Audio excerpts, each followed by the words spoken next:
Bienvenidos a nuestro podcast especial sobre la historia de la manipulación de la Biblia. A lo largo de los siglos, la Biblia ha sido un texto central en la cultura occidental, pero también ha sido objeto de manipulación y reinterpretación por parte de diversas figuras y grupos de interés. En este episodio exploraremos algunos de los momentos más importantes en los que la Biblia ha sido objeto de manipulación y cómo esto ha influido en su interpretación a lo largo de la historia.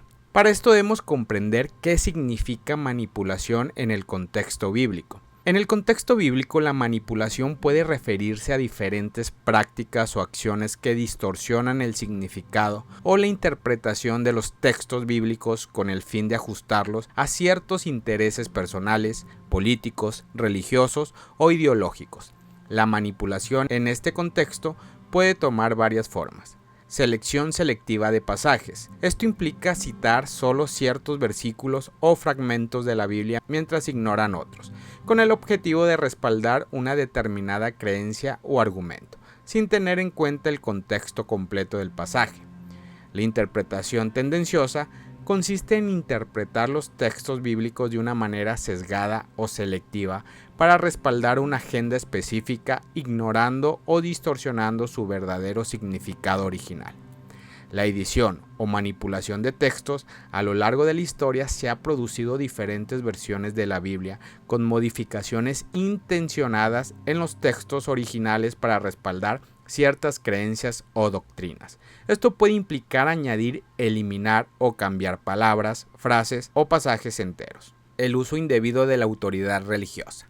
En algunos casos, líderes religiosos han utilizado su autoridad para manipular la interpretación de la Biblia y establecer doctrinas o prácticas que beneficien a su institución o a ellos mismos, en lugar de promover la comprensión y la verdad. En esta serie de este podcast trataré de dar los datos más importantes en orden cronológicos de cómo ciertos personajes importantes en su época manipularon la Biblia a su antojo propio. El libro de Deuteronomio 4:2 dice: "No añadan ni quiten nada a lo que les mando, sino que cumplan los mandamientos del Señor su Dios que les ordeno". El significado del versículo Deuteronomio 4:2, donde se nos advierte contra añadir o quitar algo de lo que Dios nos ha enseñado. En esta parte de la historia, Dios le acaba de dar los mandamientos que tenían que obedecer, los estatutos perpetuos, lo cual significaba que no tenían vigencia, también de las fiestas que tenían que celebrar cada año. Deuteronomio 4:2 apunta la seriedad de no manipular la enseñanza de Dios, que no se debía añadir ni quitar nada de lo que Dios había hablado con Moisés, sino obedecer fielmente sus mandamientos. Y es aquí cuando encontramos en la Biblia el primer rey que intentó manipular la Biblia a su antojo. Y este evento surge en el siglo V a.C., en el corazón de la antigua Israel, la historia del rey Jeroboam I y su alteración de las festividades religiosas. En el contexto histórico del antiguo Israel, después de la muerte del legendario rey Salomón, el reino unificado se dividió en dos: el reino del norte, compuesto por 10 tribus de Israel, y el reino del sur, formado por las tribus de Judá y Benjamín. Entra en escena Jeroboam I, quien se convirtió en el rey del reino del norte, conocido como Israel. Jeroboam, preocupado por la posibilidad de que sus súbditos se reunieran en Jerusalén, en el reino del sur, y posiblemente abandonaran su reino, ideó un plan para consolidar su poder y establecer su propia identidad religiosa y política. El rey Jeroboam tomó una medida audaz. Decidió alterar una de las festividades más importantes del calendario religioso hebreo, la fiesta de los tabernáculos, conocido como Sukkot. Tradicionalmente, esta celebración se lleva a cabo en el séptimo mes del calendario hebreo. Sin embargo, Jeroboam cambió la fecha de esta festividad crucial para el octavo mes. Además, estableció ídolos religiosos, 2 becerros de oro, uno en Betel y otro en Dan. Animó al pueblo a adorarlos en lugar de viajar a Jerusalén para las festividades religiosas. Esta alteración de las festividades y la introducción de ídolos religiosos no solo se consideraron una afrenta a la ley de Dios que le había dado a Israel, sino que también crearon una división aún mayor entre el reino del norte y el reino del sur. Las consecuencias de esta acción fueron profundas. no solo erosionó la lealtad religiosa del pueblo, sino que también exacerbó las tensiones políticas y religiosas entre los dos reinos de Israel, sentando la base para conflictos futuros.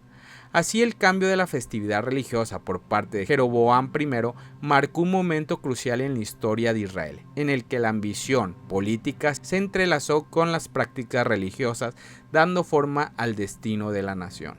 Esta historia la podemos encontrar en la Biblia en el libro de Primera de Reyes 12, de los versículos 25 al 33, que dice: Entonces Jeroboam edificó Siquem, en la región montañosa de Efraín, y habitó ahí. De ahí salió y edificó Penuel. Y Jeroboam se dijo en su corazón: Ahora el reino volverá a la casa de David.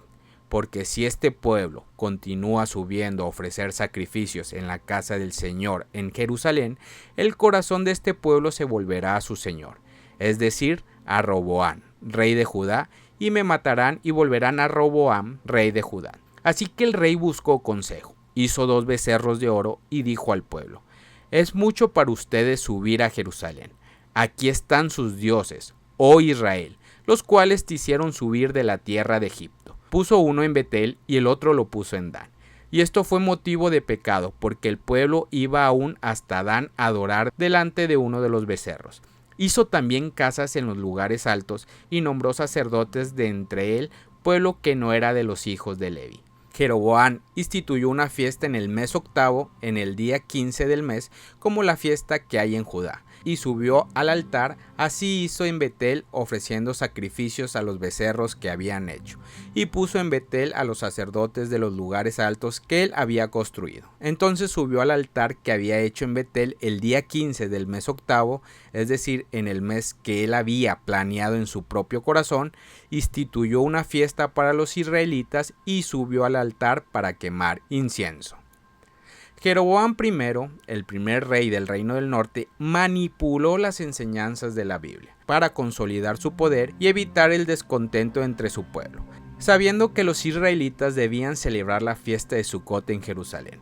Jeroboam temía que sus súbditos que vivían cerca de Jerusalén se rebelaran contra él, así que alteró la tradición, cambiando la fecha de la celebración y el lugar de adoración. Esta manipulación dividió al pueblo y llevó a la desobediencia a Dios. Este evento histórico nos lleva a reflexionar sobre cómo líderes religiosos han manipulado la interpretación de la Biblia a lo largo de los siglos para sus propios intereses. ¿No te suena familiar cómo se han cambiado el día de reposo del sábado al domingo, o cómo algunas prácticas han sido establecidas o prohibidas sin base bíblica clara? ¿Qué hay de la promoción de doctrinas que benefician a instituciones o a individuos en lugar de promover la verdad y la comprensión?